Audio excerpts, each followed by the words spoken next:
नमक का दरोगा। जब नमक का नया विभाग बना और ईश्वर प्रदत्त वस्तु का व्यापार करने का निषेध हो गया, तो लोग चोरी छिपे इसका व्यापार करने लगे। अनेक प्रकार के छल प्रपंचों का सूत्रपात हुआ। कोई घूस से काम निकालता था, कोई चालाकी से। अधिकारियों के पौ 12 थे। पटवारीगिरी का सर्व सम्मानित पद छोड़ छोड़कर लोग इस विभाग में नौकरी पाना चाहते थे। मुंशी वंशीधर भी रोजगार की खोज में निकले। उनके पिता एक अनुभवी पुरुष थे। समझाने लगे, बेटा, घर की दुर्दशा देख रहे हो। ऋण के बोझ से दबे हुए हैं। मैं कगार पर का वृक्ष हो रहा हूं, ना मालूम कब गिर पड़ूं। अब तुम ही घर के मालिक मुख्तार हो। नौकरी में ओहदे की ओर ध्यान मत देना। ऐसा काम ढूंढना जहां कुछ ऊपरी आय हो।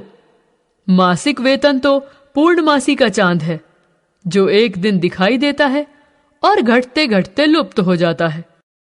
ऊपरी आय बहता हुआ स्रोत है, जिससे सदैव प्यास बुझती है। वेतन मनुष्य देता है, इसी से उसमें वृद्धि नहीं होती। ऊपरी आमदनी ईश्वर देता है, इसी से उसकी बरकत होती है। तुम स्वयं विद्वान हो, तुम्हें क्या समझाऊं? इस उपदेश के बाद पिताजी ने आशीर्वाद दिया। वंशीधर आज्ञाकारी पुत्र थे। ये बातें ध्यान से सुनी और तब घर से चल पड़े। अच्छे शगुन से चले थे। जाते ही जाते नमक विभाग के दरोगा पद पर प्रतिष्ठित हो गए। वेतन अच्छा था और ऊपरी आय का तो ठिकाना ही न था। वृद्ध मुंशी जी को सुख संवाद मिला तो फूले न समाये। जाड़े के दिन थे और रात का समय। नमक के सिपाही चौकीदार नशे में मस्त थे। मुंशी वंशीधर को यहां आए अभी 6 महीने से अधिक न हुए थे, लेकिन इस थोड़े समय में ही उन्होंने अपनी कार्यकुशलता और उत्तम आचरण से अफसरों को मोहित कर लिया था। अफसर लोग उन पर बहुत विश्वास करने लगे। नमक के दफ्तर से 1 मील पूर्व की ओर जमुना बहती थी। उस पर नावों का एक पुल बना हुआ था। दरोगा जी किवाड़ बंद किए मीठी नींद में सो रहे थे। अचानक आंख खुली तो नदी के प्रवाह की जगह गाड़ियों की गड़गड़ाहट तथा मल्लाहों का कोलाहल सुनाई दिया। उठ बैठे। इतनी रात गए गाड़ियां क्यों नदी के पार जाती हैं? अवश्य कुछ ना कुछ गोलमाल है। तर्क ने भ्रम को पुष्ट कर दिया। वर्दी पहनी, तमंचा जेब में रखा और बात की बात में घोड़ा बढ़ाए हुए पुल पर आ पहुंचे।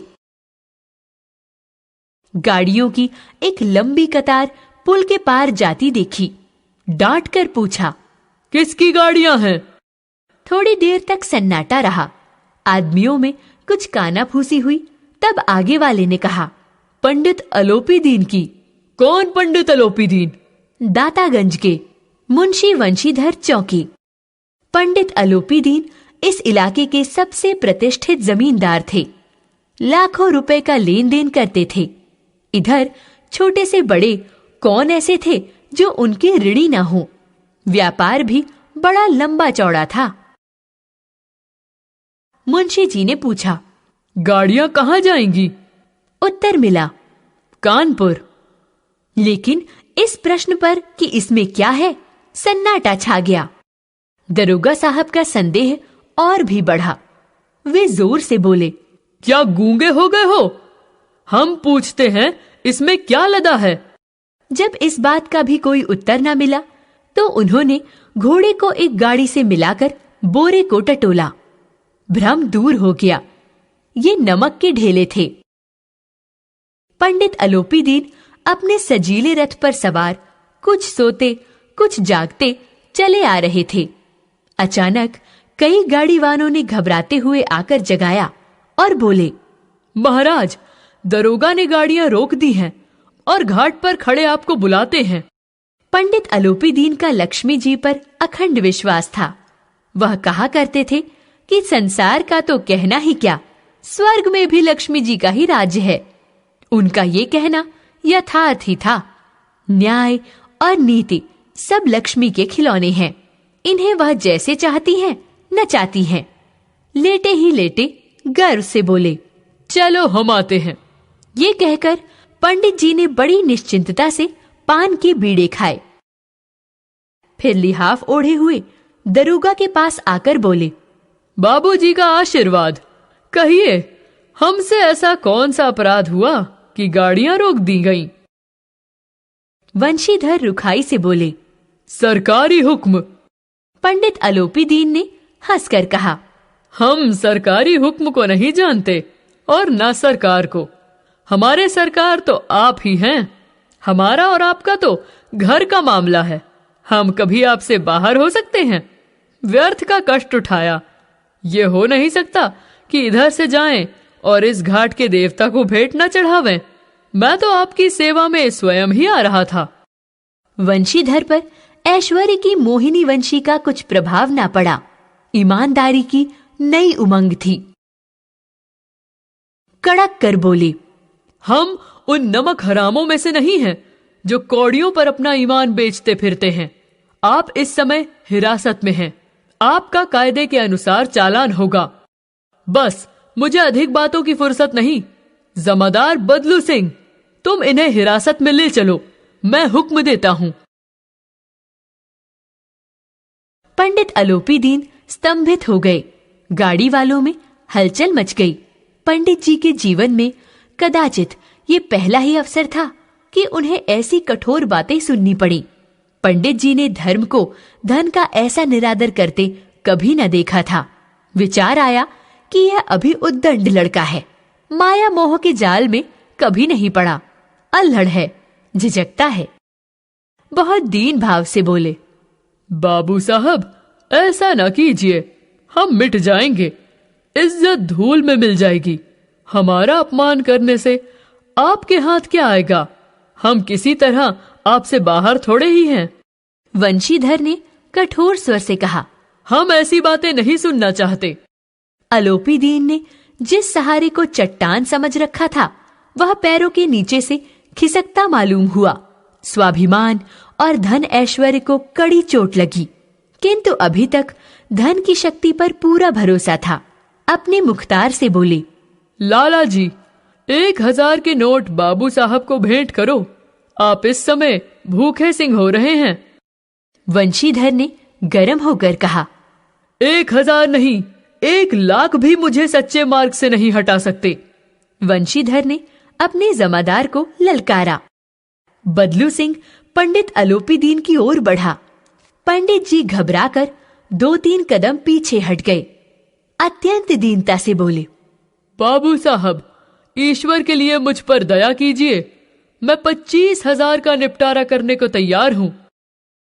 असंभव बात है। 30,000 पर किसी तरह से संभव नहीं। क्या 40,000 पर भी नहीं? 40,000 नहीं, 40,00,000 पर भी असंभव है। बदलू सिंह, इस आदमी को अभी हिरासत में ले लो। अब मैं एक शब्द भी नहीं सुनना चाहता। धर्म ने धन को पैरों तले कुचल डाला। अलोपी दीन ने एक हष्ट-पुष्ट मनुष्य को हथकड़ियां लिए हुए अपनी तरफ आते देखा। वे चारों ओर निराश और कातर दृष्टि से देखने लगी। इसके बाद मूर्छित होकर गिर पड़े।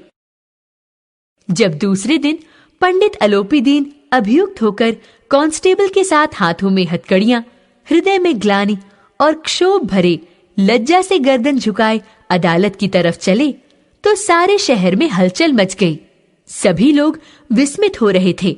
इसलिए नहीं कि अलोपी दीन ने क्यों यह कर्म किया, बल्कि इसलिए कि वह कानून के पंजे में कैसे आए। बड़ी तत्परता से इस आक्रमण को रोकने के निमित्त वकीलों की एक सेना तैयार की गई। न्याय के मैदान में धर्म और धन में युद्ध ठन गया। वंशीधर चुपचाप खड़े थे।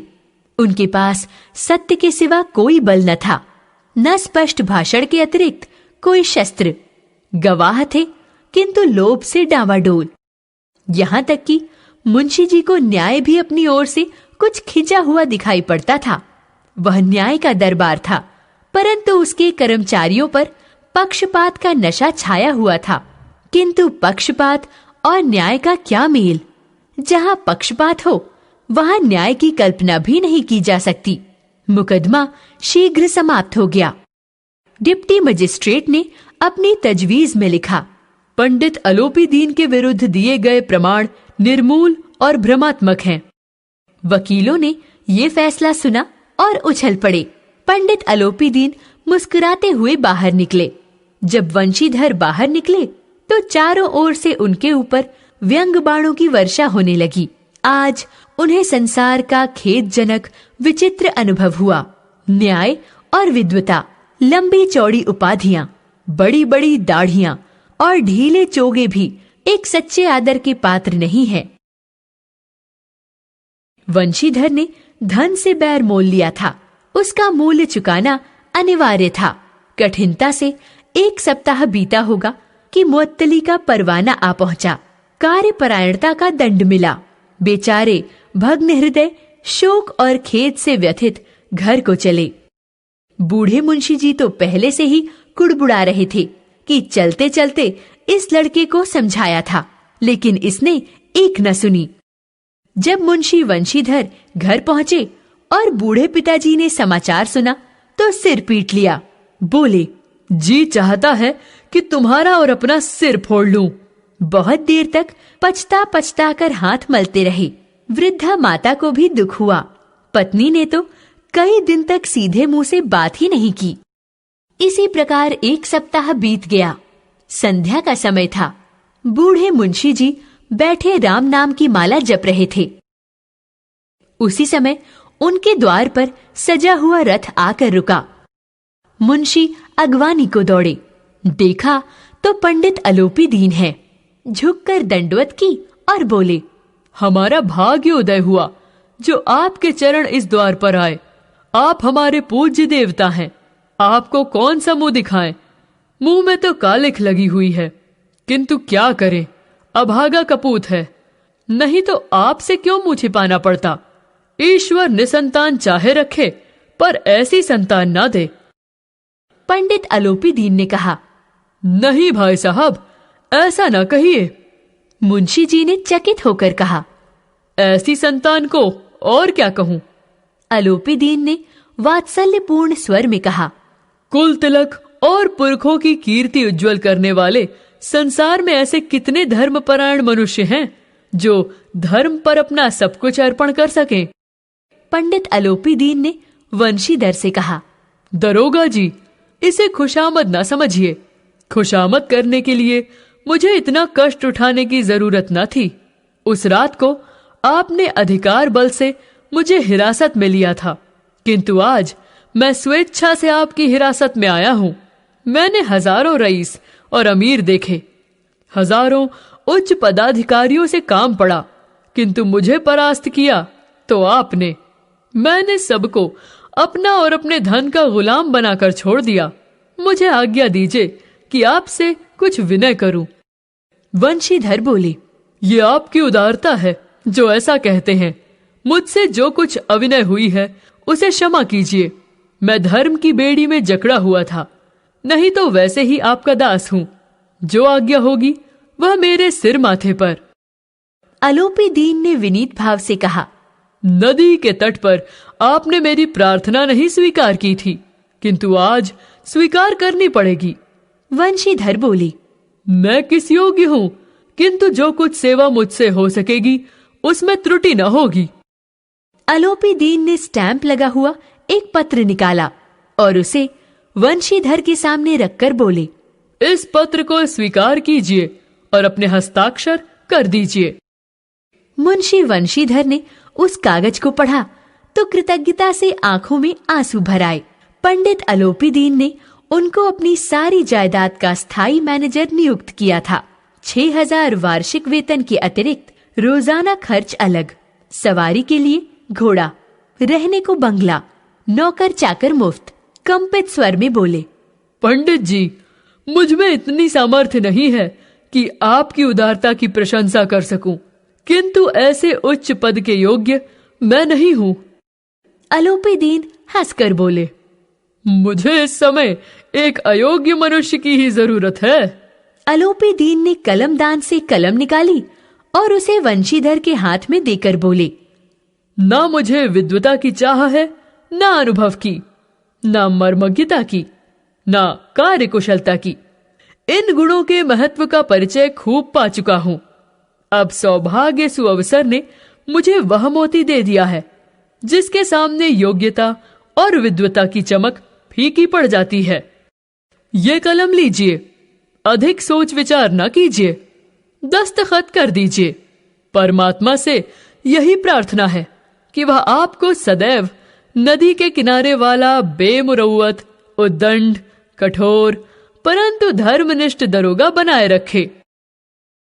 वंशीधर की आंखें डबडबा आईं। हृदय के संकुचित पात्र में इतना एहसास न समा सका। एक बार फिर पंडित जी की ओर भक्ति और श्रद्धा की दृष्टि से देखा और कांपते हुए हाथ से मैनेजरी पर हस्ताक्षर कर दिए। अलोपी दीन ने प्रफुल्लित होकर उन्हें गले लगा लिया।